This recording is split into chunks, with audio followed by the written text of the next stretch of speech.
Besedo dajem predsedniku vlade gospodu Janezu Janši za predstavitev predloga rebalansa proračuna za leto 2008.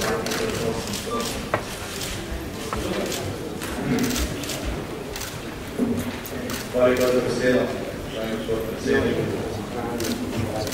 spoštovani poslanke in poslanci. Vlada Republike Slovenije je 8. maja letos sprejela predlog rebalansa proračuna Republike Slovenije in ga poslala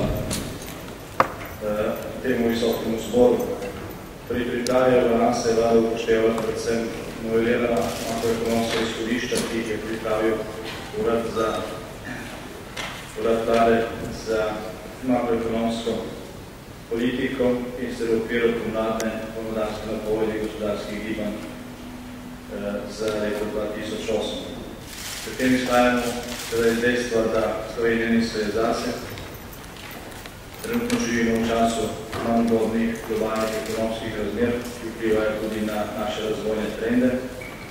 In odgovornost vlade je, da se na primeren pravočasen način odzove in čim bolj zmanjša negativne učinke na slovensko gospodarstvo, na življenje ljudi v Sloveniji in na razvoj nasploh.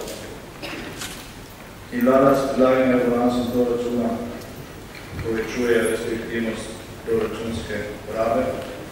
S tem bomo zmanjšali inflacijska pričakovanja in tudi zadolževanje države.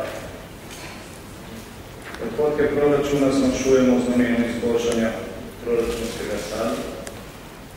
Naša načrtovana varčevalna politika na področju javnih financ ima pozitivne posledice.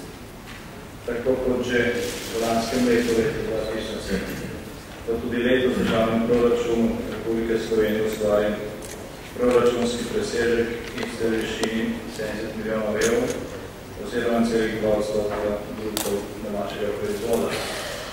Na ta način vlada oblikuje prostor za delovanje fiskalne politike brez povečevanja zadolževanja in tako prispeva k večji makroekonomski stabilnosti države in proti cikličnemu gibanju javnih financ. Z uresničitvijo večine ukrepov ekonomskih in socialnih reform smo zastarel razvojni vzorec regulacije, birokratizacije, omejevanja, zaprtosti in neprilagodljivosti pustili precej daleč za nami. Znotraj Evropske unije na veliki meri uspeva uresničevati nov, bolj napreden razvojni vzorec.